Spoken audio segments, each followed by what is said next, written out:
कोई सिस्टम का सताया है, उसे इंसाफ नहीं मिल पा रहा, तो हम घंटी बजाओ के जरिए उस समस्या की पूरी पड़ताल करते हैं, सिस्टम और सरकार से हर जरूरी सवाल करते हैं। आज घंटी बजाओ में पड़ताल उस खबर की होगी जिसने सवाल खड़ा कर दिया कि क्या खाकी यानी पुलिस खादी यानी नेताओं की राजनीतिक दुश्मनी को निपटाने का औजार भर बनकर रह गई है। आज दिन भर जिस तरह बीजेपी नेता तेजिंदर बग्गा को लेकर 3 राज्यों की पुलिस का तमाशा चलता रहा, एक आम आदमी का इस तंत्र से भरोसा उठता है। संवैधानिक व्यवस्था के तहत पुलिस को स्टेट मशीनरी का हिस्सा बनाया गया ताकि राज्य सरकारों के दिशा निर्देश पर अपराध पर लगाम लगाई जा सके, पब्लिक को इंसाफ मिल सके, ना कि पुलिस अपने राजनीतिक आकाओं की कठपुतली बन जाए। आम आदमी की फरियाद पर पुलिस की सुस्ती और पॉलिटिकल बॉस के इशारे पर पुलिस की चुस्ती सवालों के घेरे में है। तो घंटी बजाओ की यह पड़ताल देखिए और पुलिस को नेताओं की रंजिश निपटाने का हथियार बनाने वाले खाकी जमात के खिलाफ 8422840000 पर घंटी जरूर बजाइए।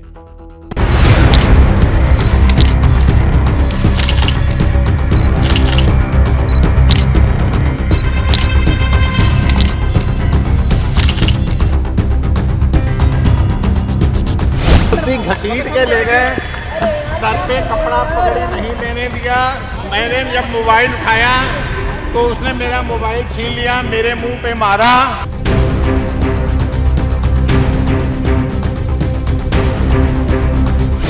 पंजाब पुलिस ने गुंडागर्दी करते हुए तेजिंदर पाल सिंह बग्गा को उठाया है, उनको किडनैप किया है।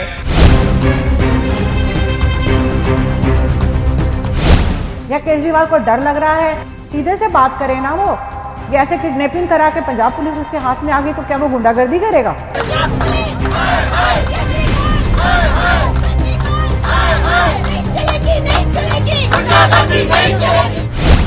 तेजिंदर बग्गा को बिना दस्तार नंगे सिर पुलिस उठाकर लेकर जाती है। क्या गुनाह है तेजिंदर बग्गे का? आतंकवादी है। हमने इनको 5 बार ऑन रिकॉर्ड इनको नोटिस दिया भी आप आगे हमारी इन्वेस्टिगेशन ज्वाइन करो। इन्होंने एक बार भी इन्वेस्टिगेशन ज्वाइन नहीं की, हर बार इन्होंने टाला है। पंजाब पुलिस जब तेजिंदर बग्गा को अरेस्ट करने आती है तो दिल्ली पुलिस का मिसयूज होता है, हरियाणा पुलिस गैरकानूनी कार्यवाही करती है एक गुंडे को बचाने के लिए। जब अंदर के हाथ में उस तरह मिल जाता तो ऐसा ही। क्योंकि बीजेपी हमेशा से स्टेट मशीनरी का फायदा उठाती रही है, इसका दुरुपयोग करती रही है। कोई बदले की कार्रवाई नहीं है। पुलिस जो है निष्पक्षता से अपना काम करती है। ये गंभीर मसला है और पार्टी ने इसका संज्ञान लिया है। जो खुद एक गुंडों और दंगइयों की पार्टी है, वो तो पूरी सरकारी मशीनरी को गुंडों और दंगइयों को बचाने के लिए इस्तेमाल करेगी।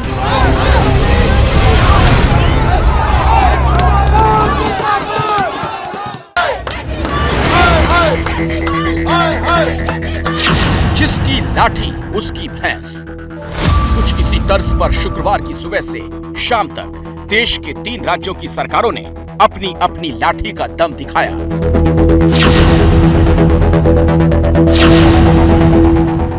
सरकार की लाठी बनी पुलिस वैसा ही करती रही जैसा उसे आदेश मिलता रहा। नौबत यहां तक आ गई कि अपनी अपनी सरकारों का आदेश पूरा करने के लिए कुरुक्षेत्र में 2 राज्यों की पुलिस आमने सामने आ गई। इन तस्वीरों में एक तरफ है पंजाब पुलिस और दूसरी तरफ हरियाणा पुलिस। यहां हरियाणा पुलिस ने पंजाब पुलिस का रास्ता रोका हुआ है।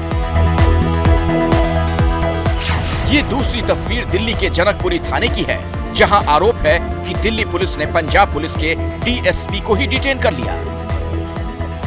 ये वो इनकी मर्जी है पुलिस वालों की, कहते हैं ऊपर से प्रेशर है। ये कहते हैं बग्गा को छोड़ दो, डीएसपी साहब ने मना कर दिया कि मैं नहीं छोड़ सकता। हाँ। वो कहते हैं कि हमारे को तो ऊपर से प्रेशर है, तो आप यहाँ बैठे रहो। मैंने भी पूछा कई बार कि क्यों बिठा रखा है इनको। हाँ। वो कहते कोई जवाब नहीं दे रहे, ना एसएचओ, ना डीसीपी, ना एसीपी, एडिशनल सीपी साहब, सबसे पूछा कोई जवाब नहीं दे रहे कोई।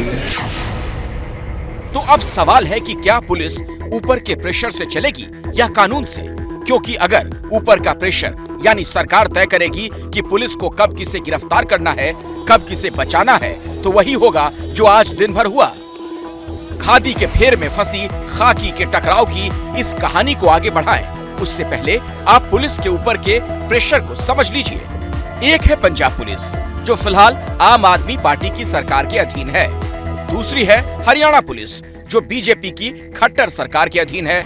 और तीसरी है दिल्ली पुलिस, जो बीजेपी की केंद्र सरकार के गृह मंत्रालय के अधीन है। तो सबसे पहले शुरुआत की पंजाब पुलिस ने। सुबह सुबह 10 से 15 गाड़ियों में पंजाब पुलिस की टीम दिल्ली के जनकपुरी में बीजेपी नेता तेजिंदर बग्गा के घर पहुंच गई। मामला मोहाली में बग्गा के खिलाफ दर्ज एक केस से जुड़ा था। आरोप है कि पंजाब पुलिस ने सारे नियम कायदे ताक पर रखकर तेजिंदर बग्गा को गिरफ्तार किया और अपने साथ ले गए। भाई मेरे घर में गुंडे आए, मेरे बच्चे को घसीट के ले गए। मेरा बच्चा चिल्लाता रहा। मेरे बच्चे ने कहा मेरे को सर पे कपड़ा कम से कम बांध लेने दो। उन्होंने उसका मौका नहीं दिया और घसीट के बाहर ले गए। बग्गा की ये गिरफ्तारी इसलिए हुई क्योंकि उन्होंने कुछ समय पहले कश्मीर फाइल्स फिल्म को लेकर दिल्ली के मुख्यमंत्री अरविंद केजरीवाल के खिलाफ एक विवादित टिप्पणी की थी। इस मामले में आम आदमी पार्टी से जुड़े सनी अहलूवालिया ने मोहाली में बग्गा के खिलाफ केस दर्ज कराया था। उन्होंने ट्वीट किया था अरविंद केजरीवाल जी के खिलाफ और उस ट्वीट के अगेंस्ट मैंने कंप्लेंट करी थी। ये लिखा जाता है कि अरविंद केजरीवाल तुम्हें जीने नहीं दिया जाएगा। तो ऐसी चीजें पोस्टर लगाए जाते हैं पूरे दिल्ली के अंदर। उसके अगेंस्ट मैंने कंप्लेंट करी थी और उसके अगेंस्ट ही वो अरेस्ट हुआ। हमने तो सिर्फ ये कहा था कि किसी के खून पे हंस रहे हो तो किसी के खून पे इस तरह मत हंसो, किसी के दर्द पे ऐसा नहीं हंसना चाहिए। इंसानियत के नाते तुम उनसे माफी मांगो, उन लोगों को तकलीफ हुई होगी। तो उसने नहीं माफी मांगी तो उन्होंने कहा कि ठीक है, भारतीय जनता पार्टी का युवा मोर्चा जो भी है आपको चैन से नहीं जीने देगा जब तक आप माफी ना मांगो। ये कौन सी जान से मारने की धमकी है? चूंकि मामला आम आदमी पार्टी के मुखिया अरविंद केजरीवाल के खिलाफ टिप्पणी का था और अब पंजाब में आम आदमी पार्टी की सरकार है, इसीलिए बग्गा की गिरफ्तारी ने तुरंत राजनीतिक रंग ले लिया।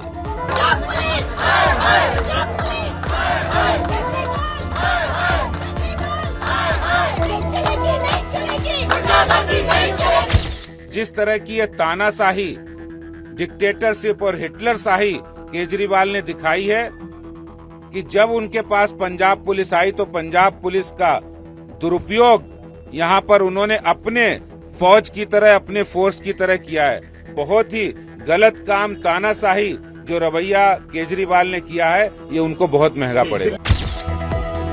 इस तरह बग्गा की गिरफ्तारी के साथ ही एक तरफ सियासी वार पलटवार का खेल शुरू हो गया और दूसरी तरफ इस सियासत का मोहरा बनी पुलिस का खेल। पंजाब पुलिस की टीम बग्गा को लेकर सीधे मोहाली की तरफ निकल पड़ी। इधर बग्गा के पिता ने दिल्ली के जनकपुरी थाने में बग्गा के अपहरण का केस दर्ज करा दिया। सुबह 8:30 बजे कुछ हथियारबंद लोग गए थे, तेंद्र बग्गा को घसीटते हुए 4-5 गाड़ियों में ले गए। कंप्लेंट लॉन्च हुई किडनैपिंग की, उसमें सर्च वारंट लिया पुलिस ने और पुलिस गई और तेंद्र बग्गा को वापस लेकर आ रही है।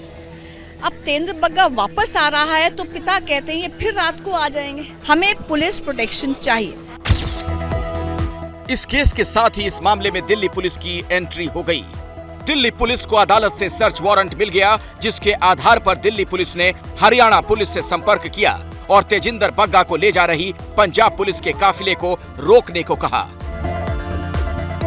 यहां आपको फिर याद दिला दें कि दिल्ली पुलिस बीजेपी शासित केंद्र सरकार के गृह मंत्रालय के अधीन है और हरियाणा पुलिस बीजेपी शासित खट्टर सरकार के अधीन। इस तरह इन दोनों राज्यों की पुलिस के ज्वाइंट ऑपरेशन से पंजाब की आप सरकार के अधीन काम करने वाली पंजाब पुलिस घिर गई। हरियाणा के कुरुक्षेत्र में उन्हें आगे जाने से रोक दिया गया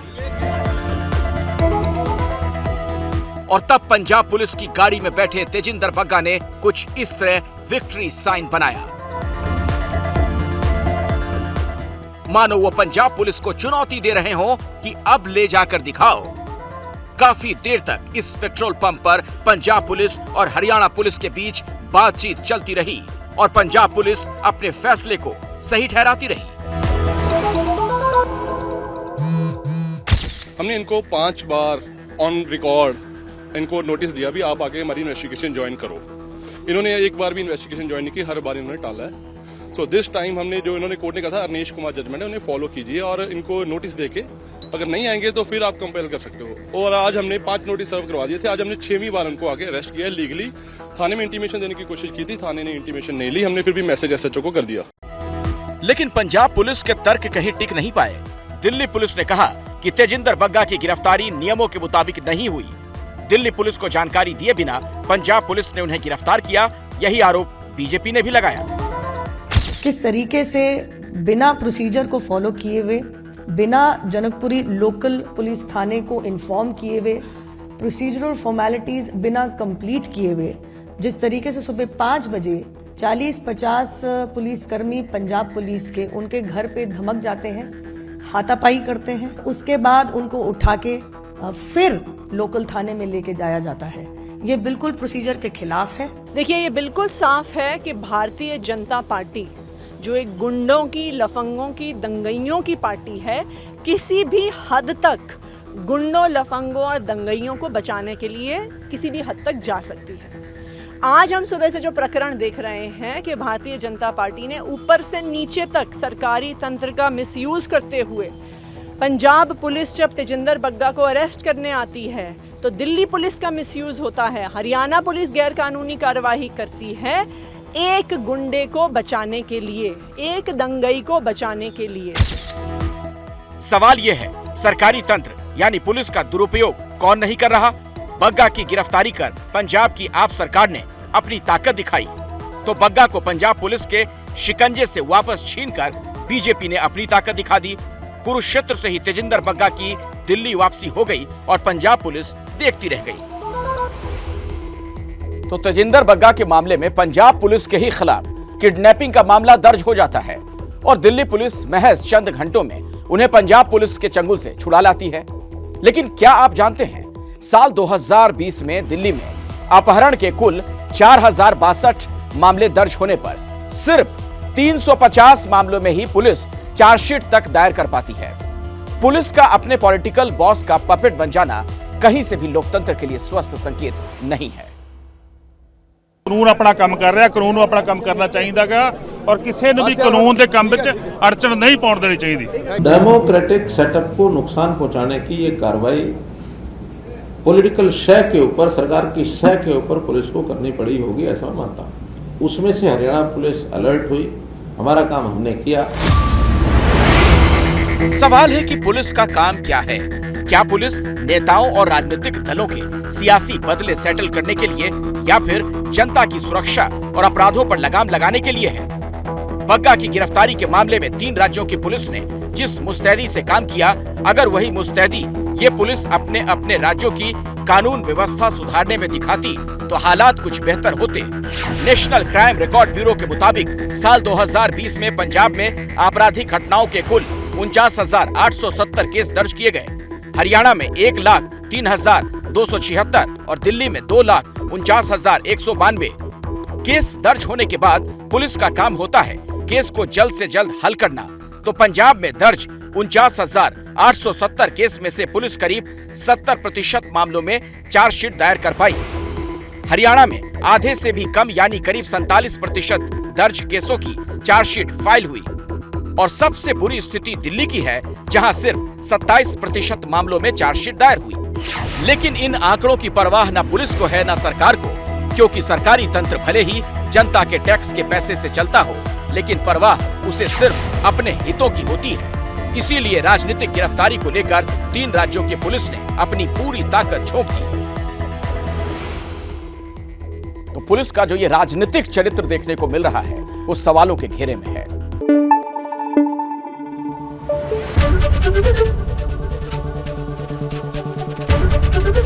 एबीपी न्यूज आपको रखे आगे।